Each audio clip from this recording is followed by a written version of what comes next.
صدقہ کرتے رہا کیجیے۔ اگر آپ کو دوائیوں سے آرام نہ آ رہا ہو، پریشانیاں ختم نہ ہو رہی ہوں، تنگ دستی سے نجات حاصل کرنا چاہتے ہوں تو صدقہ دے کر دیکھ لیں، کیونکہ صدقہ بلاؤں کو ٹالتا ہے، بیماریوں کو دور کرتا ہے، اللہ کے غضب کو ٹھنڈا کرتا ہے اور مال میں برکت پیدا کرتا ہے۔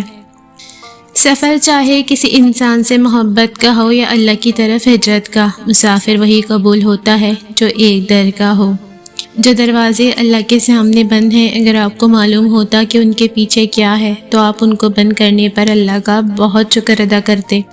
مشکل وقت میں آگے پیچھے کسی کی راہ مت دیکھیں، کوئی نہیں آنے والا، اللہ سے رجوع کریں، کیونکہ جہاں انسان کا حوصلہ ختم ہوتا ہے وہاں سے رحمت خداوندی شروع ہوتی ہے۔ اگر تم مرنا چاہتے ہو تو خود کو سمندر میں پھینک دو، تم دیکھو گے کہ تم خود کو بچانے کی کوشش کر رہے ہو، تب تم جانو گے کہ تم خود کو نہیں مارنا چاہتے تھے، بلکہ تمہارے اندر کوئی شے ہے جسے تم مارنا چاہتے تھے۔ یقین رکھو، اندھا یقین رکھو، کیونکہ تمہارا یقین اس رب پر ہے، وہ یقین نہیں توڑتا، وہ تمہاری طرف تمہارے آنسو ضائع نہیں جانے دے گا، وہ تمہیں وہ دے گا جس پر تم زندہ ہو۔ ایک کن کی آس لیے بیٹھے ہو، بہت جلد کن ہونے والا ہے، تم الحمدللہ کا ورد جھومتے ہوئے کرنے والے ہو، بہت جلد سب بدلنے والا ہے انشاءاللہ۔ ہم نے ایک بات محسوس کی ہے کہ جیسے لوگ ہمارے ارد گرد ہوتے ہیں، ہماری زندگیوں پر ویسا ہی اثر ہونا شروع ہو جاتا ہے۔ ہماری پرسنالٹی، ہماری سوچ، ہمارا اٹھنا بیٹھنا، ہماری ڈیلنگز، ہمارے الفاظ، یہاں تک کہ ہمارے اللہ پر توکل پر بھی اثر ہوتا ہے۔ انسان کو اتنا کچھ نہیں بدل سکتا جتنا اس کے دل پہ گزرنے والی پریشانیاں اسے بدل دیتی ہیں۔ ہم ہی تو ہمیں جینا سکھاتے ہیں، خوشیوں میں تو انسان خود کو بھی بھول جاتا ہے۔ میں نے کبھی کسی پر فتح کی خواہش نہیں کی، میں نے بہت پہلے سیکھ لیا تھا کہ اصل جیت یہ ہے کہ ہم ان لوگوں کے جذبات کو نہ دکھائیں جن سے ہم محبت کرتے ہیں۔ دعائیں محبت ہوتی ہیں، موتی ہوتی ہیں، آپ چاہے برے ہوں یا اچھے، مگر اپنا اخلاق ہمیشہ بہترین رکھیں کہ لوگ آپ کو اپنی دعاؤں میں یاد رکھیں۔ اپنے فعل سے کسی کا دل مت دکھائیں کہ وہ آپ کو یاد کرے تو اس کی آنکھیں بھر آئیں، بلکہ اپنا اخلاق ایسا رکھیں کہ کوئی آپ کا ذکر کرے تو ہمیشہ دعائیں دے۔ جب آپ بدترین حالات میں ہوں تو دھیان دیں کہ کون ہے جو اب بھی آپ میں خوبصورتی دیکھتا ہے۔ جب آپ غائب ہوں اور کسی سے نہ ملنا چاہیں تو دھیان دیں کہ کون ہے جو آپ کو تلاش کرتا ہے اور آپ کے قریب رہنا چاہتا ہے۔ جب آپ بجھے ہوئے ہوں تو دھیان دیں کہ کون ہے جو آپ کی توانائی بحال کرنے کی کوشش کرتا ہے اور آپ کے چہرے پر مسکراہٹ لاتا ہے۔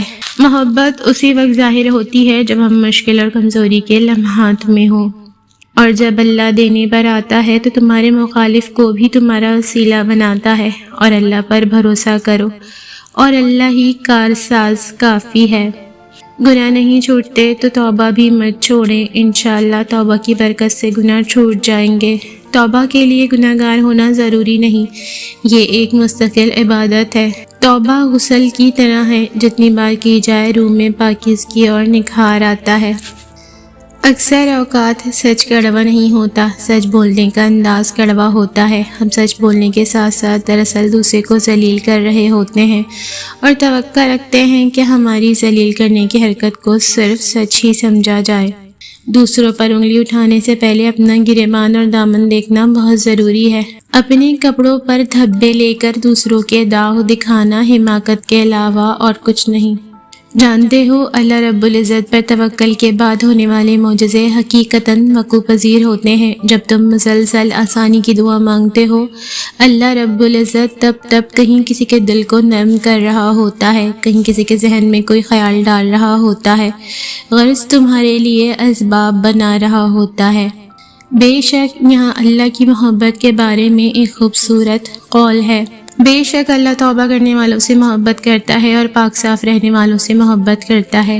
یہ آیت توبہ کرنے اور پاکیزگی کی اہمیت پر زور دیتی ہے اور اس بات کو اجاگر کرتی ہے کہ اللہ کی محبت ان لوگوں پر نازل ہوتی ہے جو خلوص نیت سے اس کی طرف رجوع کرتے ہیں اور اپنے دلوں اور اعمال میں پاکیزگی کے لیے کوشش کرتے ہیں۔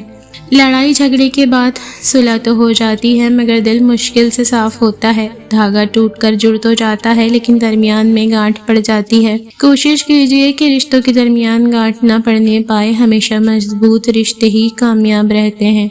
ایک لمحے میں فیصلہ ہو جاتا ہے کہ اللہ کی مانی اپنے نفس کی، اللہ کے لیے خود کو حرام و ناراضگی والے کاموں سے روکنا بھی صبر ہے، کسی کی تلخ بات کو اپنے دین کے لیے دل کے سمندر کی گہرائی میں چھپا دینا بھی صبر ہے، اور صبر کا بدلہ جنت سے کم نہیں ہے۔ اس جنت کے حصول کے لیے صبر کرنا سیکھیں۔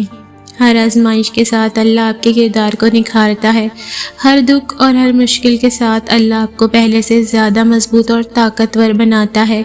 آپ جن مشکلات سے ابھی گزر رہے ہیں وہ آپ کی ذات کو بہتر بنانے کے لیے ہیں۔ زندگی میں جن حالات سے گزرتے ہیں وہ حالات کسی نہ کسی مقصد کے تحت اللہ ہماری زندگی میں بھیجتا ہے، اس لیے اللہ پر اور اس کے بنائے ہوئے پروسیس پر بھروسہ رکھیں۔ وہ اس پورے سفر میں آپ کے ساتھ ہے، وہ آپ کا محافظ ہے۔ ایمان لانے والوں کو اللہ ہی پر بھروسہ کرنا چاہیے۔ آپ کیسے یہ سوچ سکتے ہیں کہ آپ اکیلے ہیں جبکہ آپ کا رب روز آپ کو دن میں 5 دفعہ ملاقات کا بلاوا بھیجتا ہے۔ اپنے رب کے بلاوے کو نظر انداز کر کے اکیلے آپ خود ہو جاتے ہیں، ورنہ اللہ تو آپ کو کبھی بھی نہیں بھولتا۔ نہ آپ کے رب نے آپ کو چھوڑا اور نہ وہ ناراض ہوا۔ صراط مستقیم صرف یہی تھوڑی ہے کہ نماز پڑھ لی، روزے رکھ لیے، زکوٰۃ دے دی۔ صراط مستقیم تو وہ راستہ ہے جس پر قدم قدم پر اللہ کی کتاب سے رہنمائی لینی پڑتی ہے، جس راہ پر اپنا نفس مارنا پڑتا ہے، جس راہ پر چلتے ہوئے دل کا رب سے ہر لمحے بڑھتا ہوا تعلق ہوتا ہے۔ انسان بار بار گرتا ہے، پھر اسے اس کا رب اٹھاتا ہے، اسے قوت دیتا ہے، ایمان دیتا ہے، اس کا معاون بن جاتا ہے۔ وقت پر ہی نماز ہر چیز سے بہتر ہے۔ 5 منٹ لگتے ہیں نماز پڑھنے میں، لیکن ہمیں وہ اتنی خاص نہیں لگتی جتنا رمضان کے مہینے میں پوری رات جاگ کے عبادت کرنا۔ وہ نفلی عبادت ہوتی ہے، ہر روز کی 5 وقت کی نماز فرض نماز ہے۔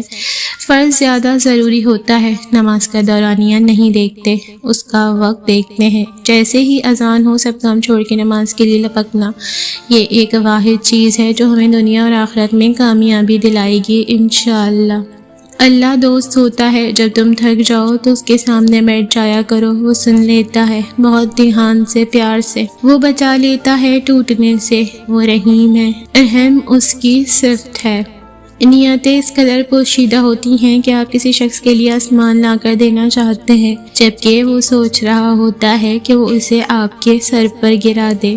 ہماری انا، ضد اور لاپرواہی بس ماں باپ کے آنگن تک ہی بادشاہ رہتی ہیں، ایک بار ان کے آنگن سے قدم باہر رکھنے کی دیر ہے۔ ہماری انا کمپرومائز کی شکل اختیار کر لیتی ہے اور ضد کے نام پہ بس صبر رہ جاتا ہے۔ پہلے والی لاپرواہیاں دوسروں کی چھوٹی چھوٹی فکر میں تبدیل ہو جاتی ہیں۔ اس پورے سفر میں انسان جو چیز پیچھے چھوڑ آتا ہے وہ بس اس کی اپنی ذات ہوتی ہے۔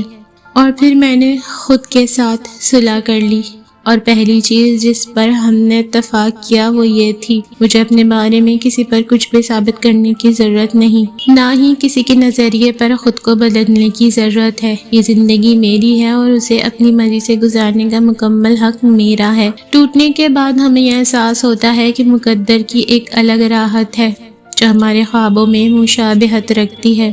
کیا تمہیں یہ لگتا ہے تمہاری زندگی میں کچھ بھی بے مقصد ہو رہا ہے؟ کبھی کبھی جس در سے تم گزر رہے ہوتے ہو وہ تمہیں کتنا کچھ سکھاتا ہے، اس وقت برداشت کرنا مشکل ہوتا ہے، مگر اللہ تعالیٰ نے تمہاری منزل تمہاری سوچ سے بھی زیادہ حسین رکھی ہے۔ بس اللہ پر یقین رکھو، وہ تمہیں ہمیشہ تھامے گا انشاءاللہ۔ لوگوں کی پرواہ مت کریں، آپ کا کردار اللہ کے نزدیک بہترین ہونا چاہیے، اسی کے ہاں مقام بلند ہونا چاہیے۔ جسے وہ اٹھائے دنیا اسے گرا نہیں سکتی، اور جسے وہ گرائے دنیا اسے اٹھا نہیں سکتی، اس لیے اسی کی مان کر چلیں، اپنی زندگی کو اس کے حکم کے مطابق ڈھال لیں، آخر میں ہم ہوں گے اور ہمارا رب۔ نیکی وہ ہوتی ہے جو ٹوٹے دل کو جوڑتی ہے، نیکی وہ ہے جو کسی کے زخم پہ مرہم رکھتی ہے، جو بھوکے کو کھانا کھلاتی ہے، جو پریشان کو تسلی دیتی ہے، وہ زبان جو دنیا کے کاموں میں بھاگتے ہوئے بھی اللہ کا نام لیتی ہے۔ بس تھوڑا سا وقت سوچیں، ہمیں چند سال ملے ہیں اس دنیا میں، بس یہ ایک تھوڑا سا عرصہ اگر ہم اپنے رب کی مرضی کے مطابق جی لیں، ہم اپنی خواہشات کے پیچھے بھاگنا چھوڑ دیں اور اپنے رب کا کہا مان لیں، اس کی رضا میں راضی ہو جائیں، تو آگے ساری عمر کی آسانی ہے۔ ایسی ہی اچھی اچھی باتیں سننے پڑھنے کے لیے میرے چینل کو سبسکرائب کریں اور ویڈیو کو لائک، شیئر اور کمنٹ بھی ضرور کریں۔ شکریہ۔